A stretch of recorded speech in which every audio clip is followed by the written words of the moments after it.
Sir कल 8 घंटे तक अल-अमीन गंडापुर साहब भी गायब रहे, फिर पता चला कि वो किसी आमने आमा इजलास में मौजूद थे। तो ये वज़ीर आला के की तकरीर ने पीटीआई को कितना नुकसान पहुंचाया है? देखिए, पहले तो पीटीआई और इमरान खान ये तय कर लें कि गंडापुर उनके साथ हैं या गंडापुर उनके साथ हैं जो मार रहे हैं। तो पहले तो पीटीआई अपने बारे में ये खुद तय कर ले कि वो एस्टेब्लिशमेंट के साथ मिलकर चलना चाहती है या उनसे लड़ना चाहती है। क्या एग्रेसिव ज़बान उन्हें सूट करती है या मुफाहमाना ज़बान सूट करती है। तो अभी तो हर रोज़ एक नई लाइन आ जाती है। कभी जो अल-अमीन गंडापुर है उसको वर्दी पहना के बिठा देते हैं और कभी कहते हैं वो सबसे बड़ा बहादुर है। अब हमारे लिए तो ये जज करना बड़ा मुश्किल है कि पीटीआई गंडापुर को क्या समझती है, क्या उसको गद्दार समझती है, कंप्रोमाइज समझती है या सबसे बड़ा बहादुर समझती है। शायद कोशिश की जा रही हो और वहां से जैसे पिछला जलसा मुलतवी हुआ उनके कहने पे, तब ये बात थी कि मुज़ाकरात का सिलसिला चल पड़ा है। इमरान खान साहब बड़े सेटिस्फाइड भी थे, खुश भी थे। फिर ये जो अब फ्रस्ट्रेशन है, अब ये गुस्सा है, क्या वहां से कोई पॉजिटिव रिस्पॉन्स नहीं आ रहा, वो इंगेज नहीं कर पा रहे?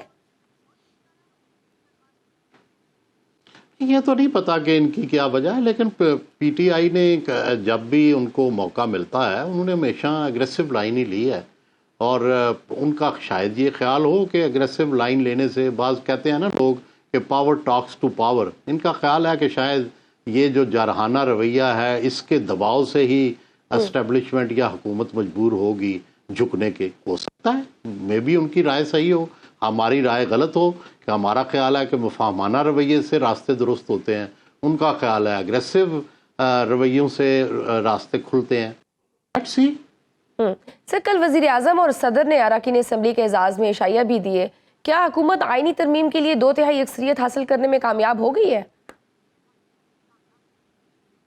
मुझे नहीं लगता कि 2/3 अक्सरियत उन्हें हासिल हो सकती है, क्योंकि मौलाना फजल रहमान की हमायत हासिल होने का दावा कर रहे हैं हुकूमती वज़रा। नहीं, मौलाना फजल रहमान की हमायत हासिल भी हो जाए फिर भी पीटीआई के लोगों की ज़रूरत रहेगी। और मेरा नहीं ख्याल कि पीटीआई के लोग इतने इनके पास और इतने आ गए हैं कि वो कोई उसका सबूत नहीं है। हो सकता है, लेकिन जाहिर है गवर्नमेंट बड़ी, एक बात तय है कि जनरल फैज़ हमीद की गिरफ्तारी और इस जलसे के बाद गवर्नमेंट और सिस्टम मजबूत हुआ है। और पीटीआई का जो ये लगता था कि पीटीआई सबको बहा के ले जाएगी और ये सिस्टम चल नहीं सकेगा, वो तासुर मुझे नाकाम होता हुआ नज़र आता है। और मेरा ये ख्याल है कि ये जो जलसे की इजाज़त दी गई है ये पीटीआई के लोगों का ख्याल है कि उनके दबाव पे दी गई है। मेरा बिल्कुल इसके उलट ख्याल है। मेरा ये ख्याल है कि हुकूमत ने अपनी स्टेबिलिटी का ये एक टेस्ट लिया है कि हम टेस्ट ले रहे हैं कि कितने का आप बंदे लेके आते हैं, कितनी का आप डिस्टर्बेंस पैदा कर सकते हैं। तो वो मेरा ख्याल है कि हुकूमत कोई बहुत उसने डिस्टर्बेंस पैदा नहीं होने दी, बहुत ज़्यादा कोई लॉ एंड ऑर्डर का मसला पैदा नहीं हुआ, बहुत इतना बड़ा क्राउड भी पैदा नहीं हुआ कि जिससे कोई रिपल्स क्रिएट हो जाएं।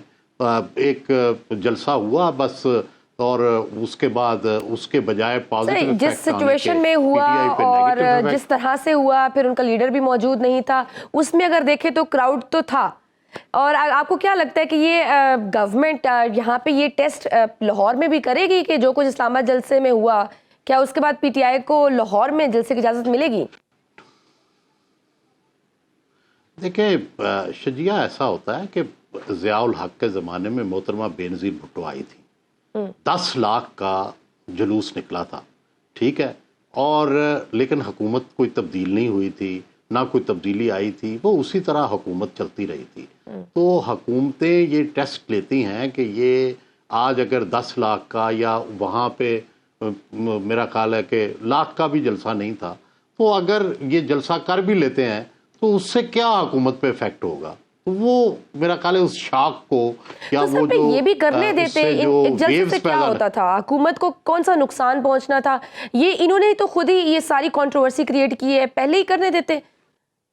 हाइप तो हुकूमत ने खुद क्रिएट की है ना, आप तो, पहली बार में इजाजत दे देते। से पूछे ना, ये तो सर आपका तज्जिया पूछ रही हूँ ना, ये हमारे नहीं, मेरा क्या तज्जिया होगा, मैंने तो नहीं पाबंदी लगाई होती मेरी तरफ से तो पहले दिन से जलसे करें